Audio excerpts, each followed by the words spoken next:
Hola, hola chicos y chicas, bienvenidos a una nueva clase de estructura de datos. Hoy vamos a dar inicio ya al último tema del curso, que es la organización de archivos, y de alguna manera esto le da paso a la introducción a las bases de datos, que es una de las cosas que van a estudiar después de este ramo.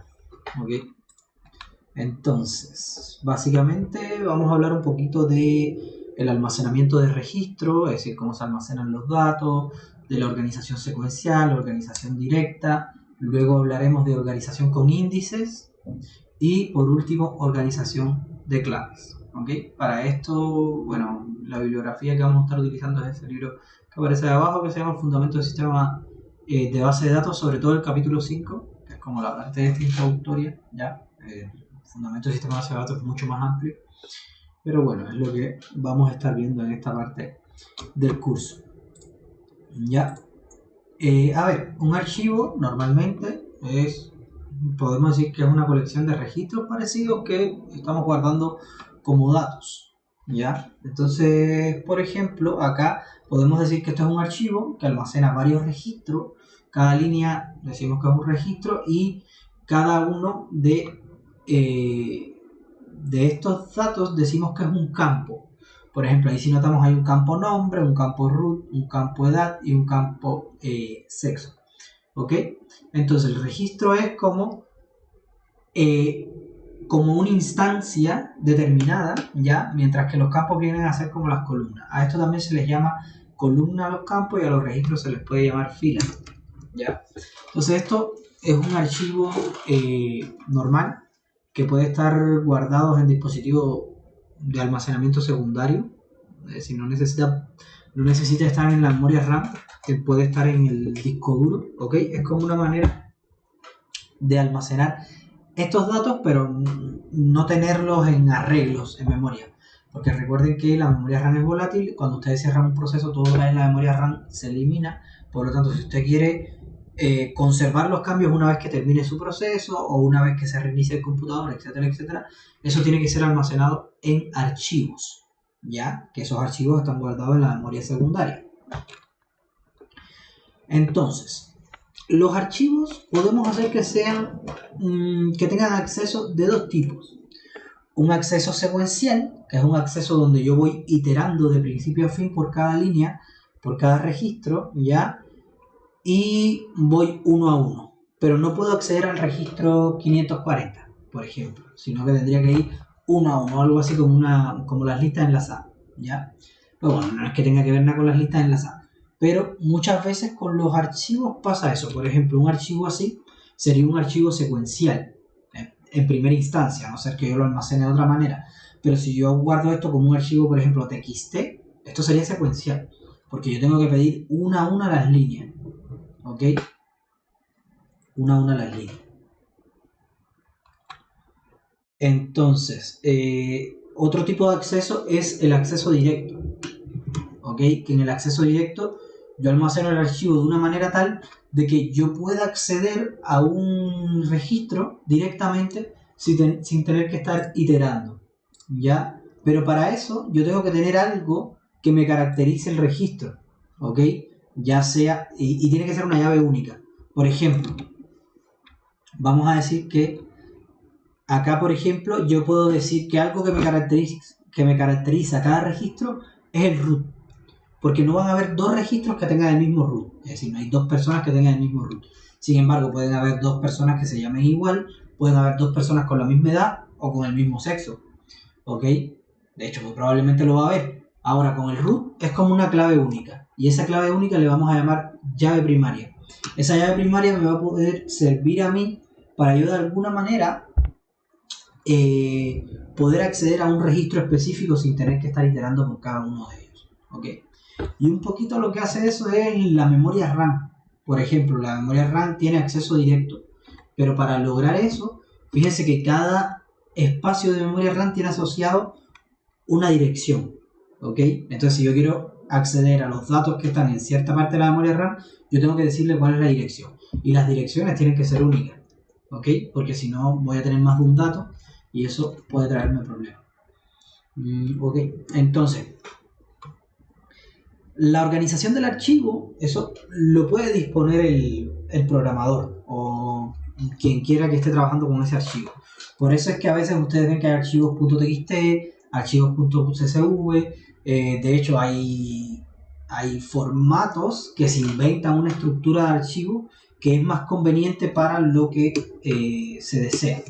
Por ejemplo, para reproducir música se decidió que los audios estuvieran por tracks y tener pedacitos que se pudieran cargar pedazo a pedazo y eso almacenarlo de cierta manera. Entonces se definió un formato que es el MP3, ¿ok?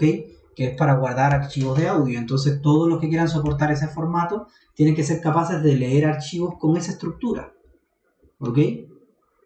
Entonces, hay formatos que son universales, pero hay otros formatos que si usted está desarrollando una aplicación, usted puede definir qué formato tiene los archivos compatibles con su aplicación, ¿ok?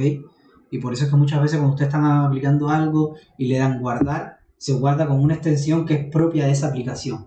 Y hay otras aplicaciones que no pueden abrirlo porque no saben cómo funciona ese formato, ¿ok?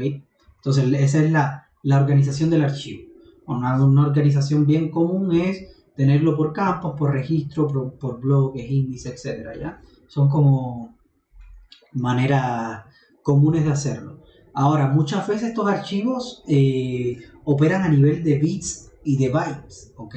Es decir, en este caso, el archivo este que yo les estaba mostrando aquí, esto es un archivo de texto plano, pero muchas veces cuando ustedes abren un archivo, le aparecen puros caracteres raros.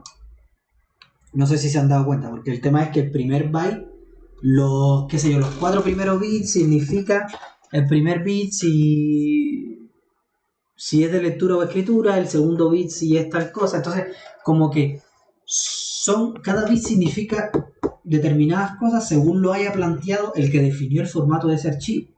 ¿Ok? Entonces, cuando usted lo abre con el Notepad lo que hace es abrir texto plano. Entonces, cuando ve que es un 1 con un 0 con otro 1, qué sé yo, él dice, ya, esto es un arroba. Y no es un arroba, porque eso no es un carácter. Es decir, el byte el primer byte, no es un carácter, sino que son 8 valores binarios que cada uno significa determinada cosa. Que sea, a lo mejor el primer valor significa que el archivo está truncado, o que es el primer archivo, o que es el último, no sé. Son flags que se le llaman a eso. ¿Ya? Entonces por eso que hay muchos archivos que son binarios, incluso los puntos .exe, cuando usted le da clic derecho y lo abre como un bloc de notas, se abren como puros caracteres raros, ¿ok? Porque no es texto plano, sino que son bytes que se les da otro sentido. Al final el texto plano igual son bytes, ¿ya? Pero cada byte tiene como asignada una letra. En el caso de otros archivos, cada byte no tiene por qué tener asignada una letra.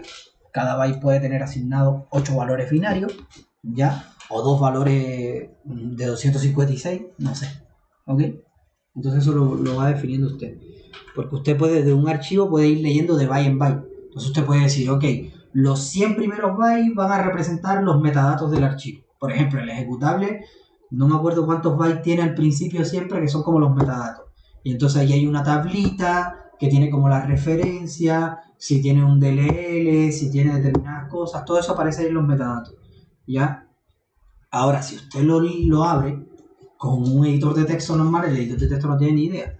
Ahora, si lo abre con una aplicación que es capaz de leer un ejecutable, ahí probablemente, de hecho hay como de compiladores y cosas así, ya, desensambladores y eso, que si usted abre un ejecutable le puede decir lo que hay en esa tablita cabecera, ¿ya? Cuál es la cantidad de bytes que tiene, cuáles son los enlaces, cuáles son las dependencias, tiene como un ejecutable tiene como muchos metadatos, ¿ya? Ahora, si lo abre con un editor de texto, el editor de texto le va a poner puros caracteres raros, porque desde el punto de vista de él lo que está tratando es de abrirlo como si todos fueran caracteres, cuando en realidad no son caracteres, cada byte tiene como sus datos.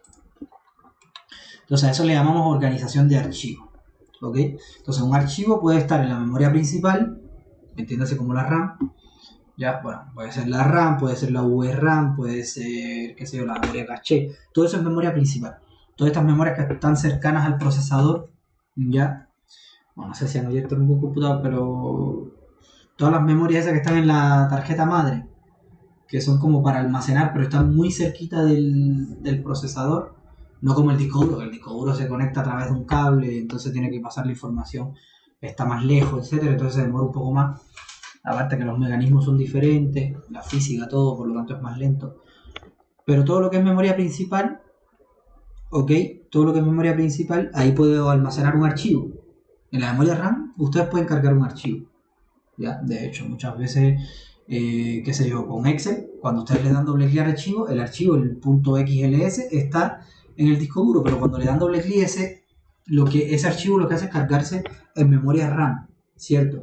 Y ya cuando está en memoria RAM, el programa, el Excel como tal, lo procesa y les muestra todas las cosas.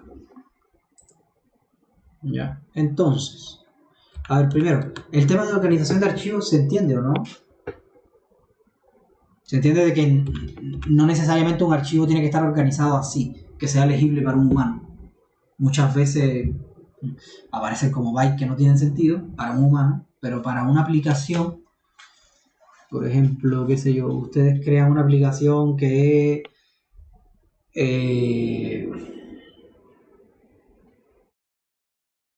una aplicación que son mapas de la ciudad. Entonces, para los mapas usted necesita, qué sé yo, una coordenada X, una coordenada Y, un no sé cuánto. Entonces, no sé, si después quieren almacenar eso en un archivo, a lo mejor ustedes inventan un nuevo archivo que es el .map. No, ustedes, .map. Ya. Y entonces todo lo que es un archivo .map lo lee su aplicación porque ustedes saben lo que es un .map. Ahora, más ninguna aplicación va a saber. Y ya, y ustedes cuando lean el .map, ustedes dicen, bueno, ya, si los 4 primeros bytes son de tal manera, entonces es un mapa de una ciudad. Si los 4 bytes son de determinada manera, entonces es un mapa interior de algo. Y ustedes pueden definir la estructura de ese archivo. Pero ojo, no tiene por qué ser una estructura así como esto, que un byte es una letra, otro byte es otra letra, ¿ya? Y que ustedes pongan en la primera línea ciudad, o que pongan en la primera línea interior, ¿ya? Porque eso sería desperdiciar mucho espacio, ¿ok? Imagínense si aquí en la primera línea tuvieran que poner ciudad o interior, ciudad, ¿cuántos bytes son? Ciudad, 6 bytes, ¿no? Entonces 6 bytes para decir que es una ciudad, o si es un interior, bueno, sin contar el byte de excepto de línea. Entonces es muy ineficiente eso, mejor si es una ciudad le ponen 0 en el primer bit y si es un interior le ponen un 1. Entonces en vez de estar almacenando 6 bytes, están almacenando un bit nomás, para saber si es una ciudad o un interior. Ahora, si tienen más que ciudad o interior, tienen muchos más y van a necesitar otros bits, no, con un bit no les va a bastar. Y entonces, ¿se entiende eso o no?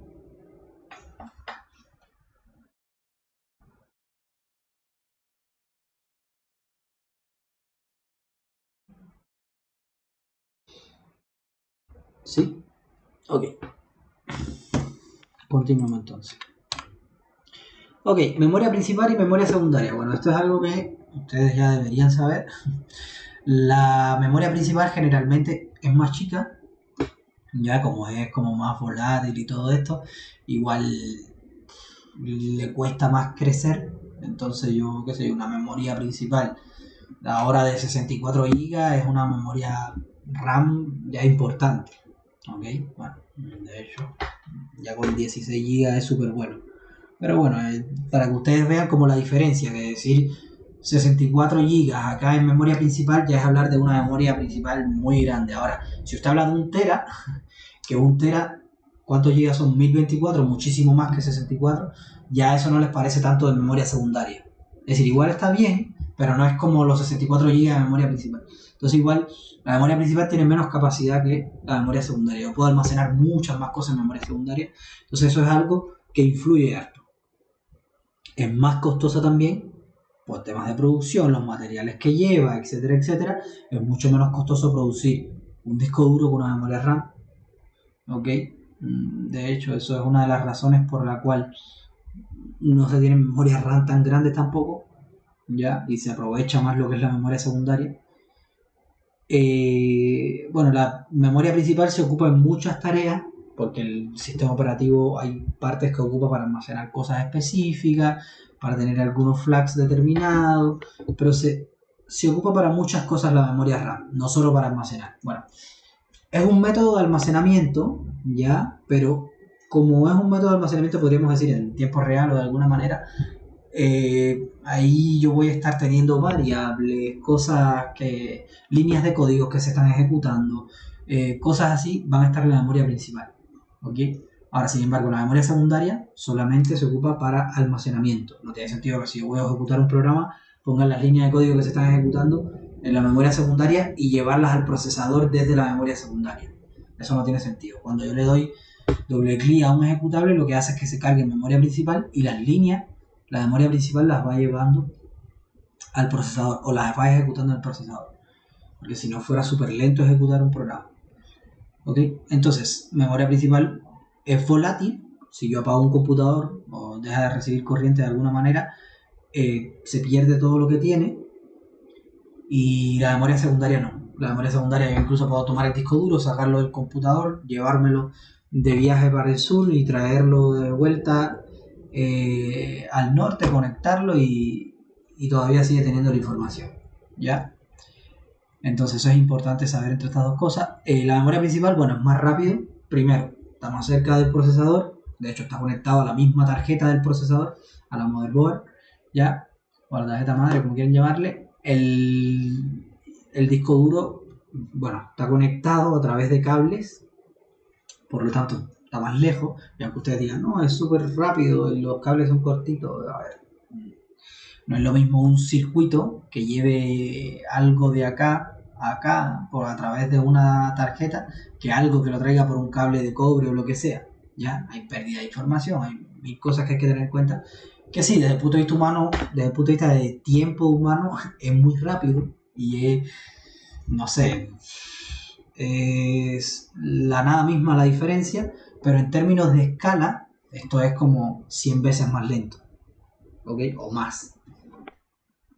Entonces, eso es importante. Bueno, ya si tenemos una memoria de esta, más lento todavía, porque estamos como con un puerto que está más alejado incluso. Y lo otro es también el tema de los materiales. ¿Ya? Esto de acá trabaja con electricidad. ¿Ya? Si hay corriente es un 1, si no hay corriente es un 0. Por lo tanto, eso, el tema de transportar electricidad es mucho más rápido que quizás mover una aguja. Por ejemplo, este disco duro, que son como los más clásicos, lo que hace es mover una aguja y con magnetismo marca los que son un 1 y los que son un 0 los desmarca, por ejemplo. Entonces eso del magnetismo, eso no es como tan rápido como pasar electricidad. Ya, lleva su proceso. Entonces esa es otra de las razones por las cuales es más lento. Y acá, bueno, acá todos los accesos tienen el mismo costo, porque fíjense que todos los datos acá están como paralelos, ya en una memoria RAM. Yo almaceno como todos los datos en paralelo, estos son como flip-flop, que están todos ahí. Ahora, sin embargo, acá yo tengo como capas de discos, ¿ok? Entonces, si yo tengo mis datos en un disco de más abajo, ahí tiene que hacer un movimiento y no es lo mismo que yo acceda. Si mi aguja está aquí, no es lo mismo que yo acceda a un dato que está aquí al ladito, que no tiene que moverse casi nada, ¿ya? A que yo tenga que acceder a otra pista y un dato que está súper alejado y tenga que hacer un movimiento de aguja muy grande. Entonces todos los datos no tienen el mismo costo acá. De hecho, en el disco duro hay una operación que se llama defragmentación, que muchas veces el computador está lento precisamente porque tengo archivos que tienen un pedacito aquí, otro pedacito en otra pista y así. Y entonces cuando estoy accediendo de manera secuencial al archivo, en realidad estoy accediendo a una pista y después me tengo que ir a la otra, etcétera, etcétera. Entonces eso hace que sea súper lento. ¿Ya? Entonces, para agilizar un programa, la idea es reducir el número de accesos a la memoria secundaria, al disco duro, ¿ya? E incrementar la cantidad de información obtenida en un solo acceso. Entonces, generalmente cuando ustedes piden la lectura de una línea, en un disco duro, por lo general lo que hace el sistema operativo es que cuando lee una parte, lee lo que hay antes y lo que hay después de esa zona. ¿Ya? Varios bytes antes y varios bytes después, y eso los pone en la caché. Porque generalmente es decir, estadísticamente eso está estudiado, que cuando usted accede a una parte del disco duro, hay alta probabilidad de que después acceda a la parte vecina. ¿Ok? Entonces lo que hace es que cuando usted accede a un registro, él carga varios bytes hacia la derecha y varios bytes hacia la izquierda en el disco duro Y entonces, en lugar de estar llevando dato a dato, lleva varios, por si después los necesita y los deja en la caché. Entonces, hablemos de organización secuencial. La organización secuencial, bueno, es la más simple, la más utilizada, es un registro en cada línea, tal cual ustedes lo vieron, ¿ok? Y se leen y se escriben consecutivamente. Es decir, yo no puedo escribir entre medio de dos registros. Si yo quiero escribir, tengo que escribir al final, ¿ok? O sobreescribir algún registro que ya está, qué sé yo, el registro 5, ahí sustituirlo por otro, ¿ya? Y cuando voy a leer, tengo que leer desde el inicio, ¿ya? Bueno, no necesariamente desde el inicio, pero de manera consecutiva. Casi siempre voy a tener como un puntero, ¿ya? Que está apuntando a una línea, y después si yo quiero ir a determinado registro, tengo que, a partir de ese puntero, ir buscándolo, ¿ya? De manera secuencial. Por eso es que se llama organización secuencial. La organización directa es diferente en el sentido de que yo puedo acceder a cualquier registro sin necesidad de pasar por los demás, ¿ya? Como pasa acá, que yo quizás si necesito este tengo que pasar por todos los anteriores, pero sin embargo en la organización directa yo puedo ir directamente a ese registro. Entonces para eso necesitamos un valor clave que le vamos a llamar clave primaria o primary key. Ya muchas veces lo van a ver como PK de primary key. ¿Ok? Entonces la llave primaria tiene que ser un elemento único, ¿ok? Tiene que ser un elemento único para cada registro, ¿ya? Tiene que ser un elemento único para cada registro. Por ejemplo, en lo que vimos anteriormente sería el root, porque a partir de esa llave primaria yo voy a acceder directamente a ese registro. Entonces, por ejemplo, acá, claro, acá tengo estudiantes con sus nombres, con sus carreras, con sus edades, y yo puedo acceder a través del root directamente. ¿Ya? Entonces es la organización directa. Hay una relación entre el valor de la clave primaria de un registro y su dirección en el dispositivo de almacenamiento directo. Es decir, en este caso, si yo almaceno el archivo en el disco duro, de alguna manera, yo tengo que organizar mi archivo para que si me dice, oye, yo quiero tal root, yo quiero el registro con tal root, entonces yo poder devolvérselo sin tener que pasar de manera secuencial por todos los demás. ¿Ya? Entonces ahí la organización yo tengo que ver si organizo el archivo como un árbol o si lo organizo como qué cosa, como un diccionario o como lo que sea, para no tener que pasar por los demás. ¿Ya? Entonces, los archivos se recuperan y almacenan utilizando esa relación. ¿Okay? La relación de la clave primaria con la dirección en el dispositivo, ya sea dirección en memoria o dirección en disco duro. Entonces el root de alguna manera yo lo puedo transformar para obtener una dirección de memoria y está como emparentado, un único root está emparentado con una única dirección de memoria. Entonces, esa organización directa, hay tres métodos para implementarla. ¿Okay? Hay una que es direccionamiento directo, otra que es búsqueda en diccionario y otra que es direccionamiento indirecto. El direccionamiento directo, básicamente lo que yo hago es con el valor clave, utilizo una función de transformación y eso me va a dar la dirección donde se almacena ese registro.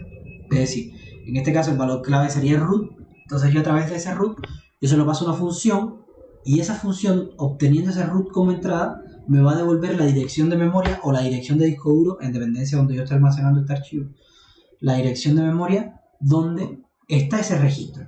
Y entonces yo directamente voy a esa dirección y obtengo el registro. ¿Ok? Y a eso le vamos a llamar R, a esta función, ya que es como la función relación. Yo le paso el primary key y me devuelve la dirección del dispositivo donde tengo que buscar ese registro.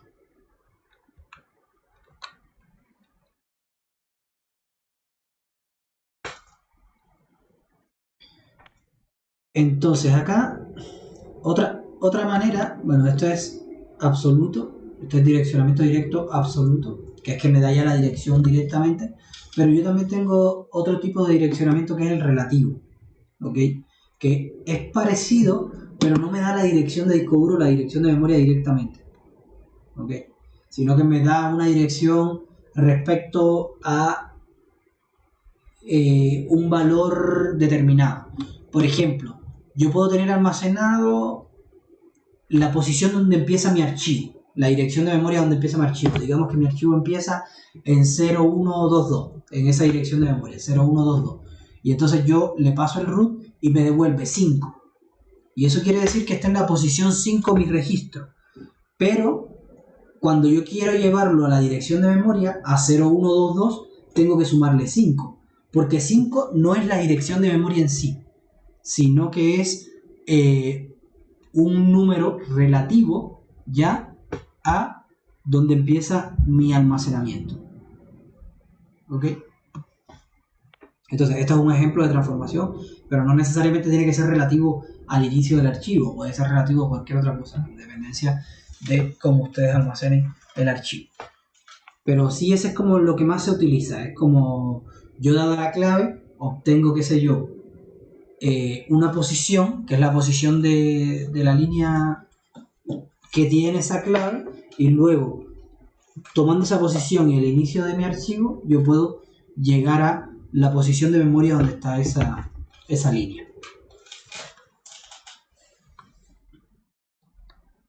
¿Ok? Y eso básicamente es la organización directa, absoluta y la relativa. O sea, hay otro tipo, hay otro tipo de, hay otra manera de implementar la organización directa, además del direccionamiento directo, que es la búsqueda del diccionario. ¿Ok? Entonces, la búsqueda del diccionario considera una tabla o directorio, que es un diccionario más que nada, que es con pares clave dirección. Esto más que una función que transforma, es como una tablita, simplemente una tablita. Yo esta clave no la transformo, ni hallo ninguna fórmula, nada. Yo simplemente voy a tener una tablita que cuando me den la clave yo voy a dar la dirección donde está. ¿Ok? Entonces esa dirección, volvemos, puede ser absoluta, puede ser relativa. Si es absoluta me da la dirección exacta del dispositivo, si es relativa me la da relativa con respecto a algo. ¿Ok?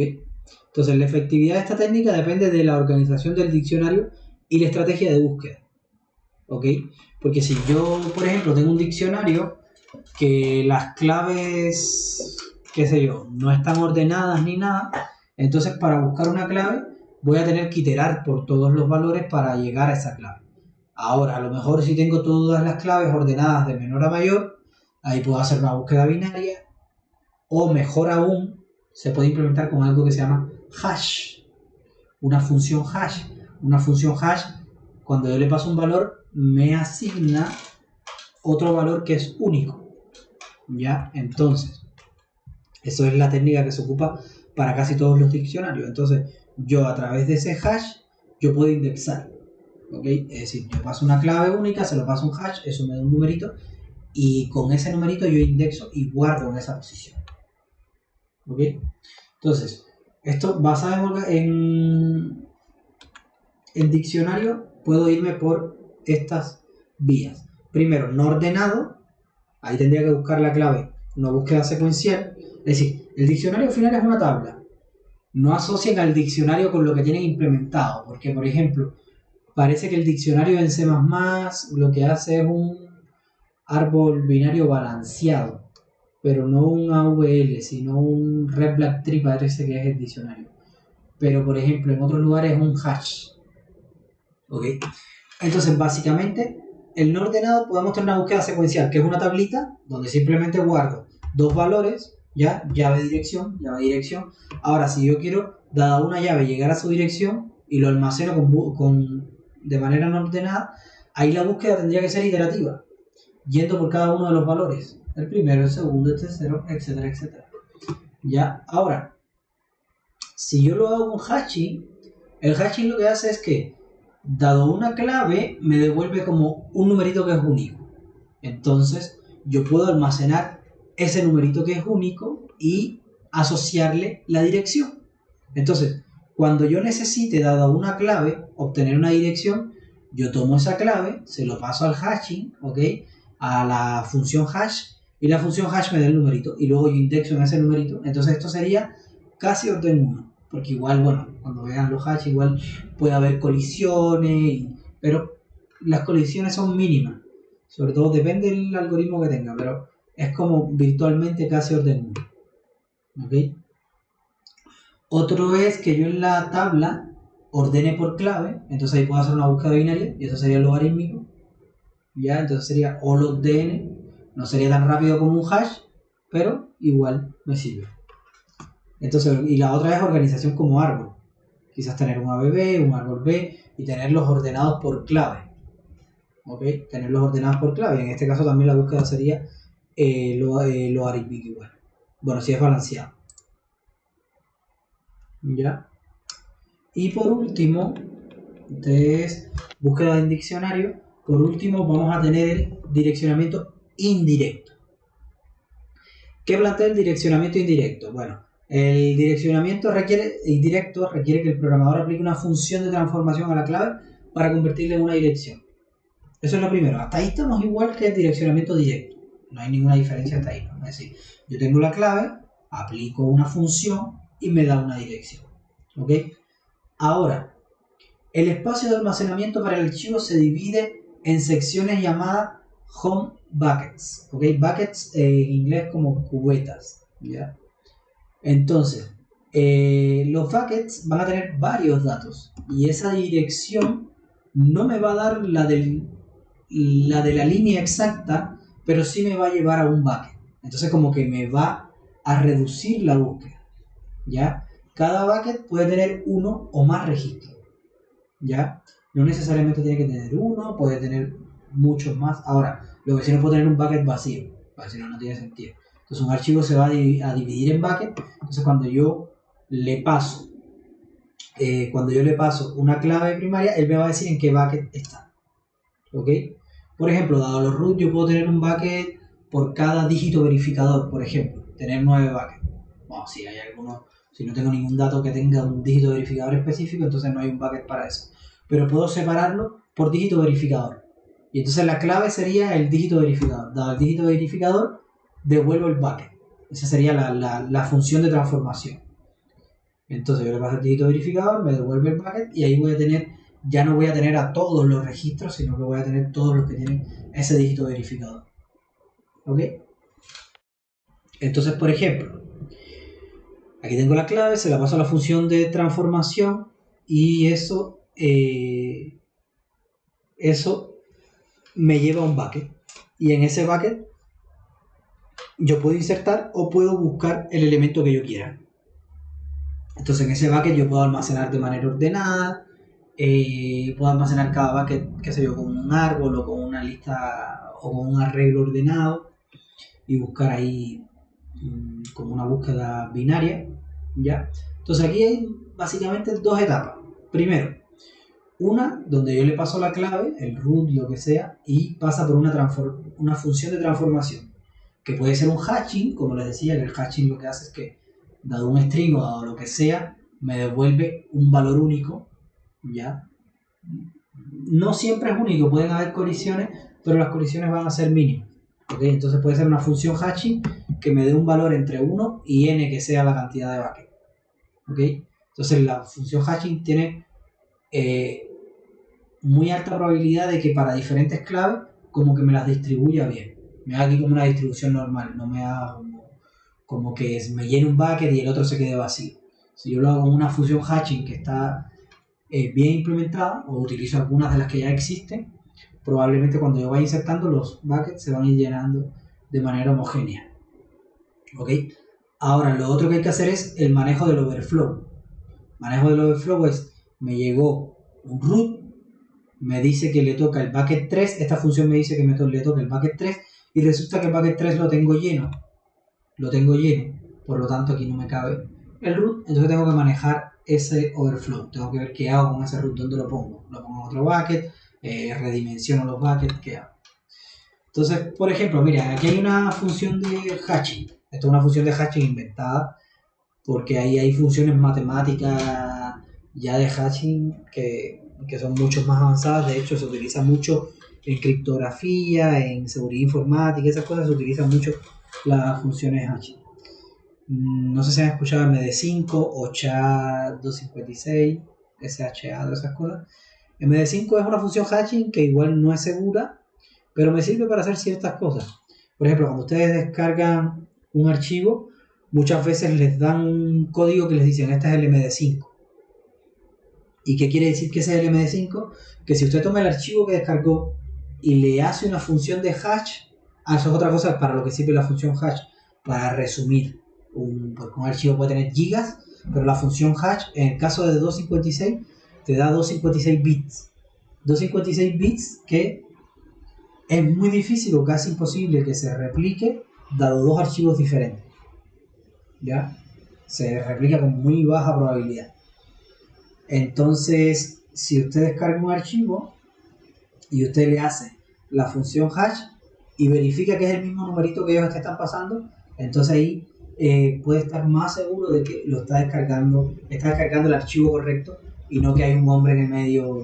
No sé si saben el tema de la vulnerabilidad de man in the middle, que usted pide un archivo en algún lado y hay como alguien escuchando ahí la red y ese archivo como que lo descarga él y les pasa a otro. Entonces, para que no pasen ese tipo de cosas, o que, qué sé yo, vulneren una página web y pongan un archivo que está corrupto ahí, muchas veces lo que les dan es eso, les dan un hash y ustedes cuando le hacen el hash a ese archivo tiene que coincidir con el que está en el sitio oficial.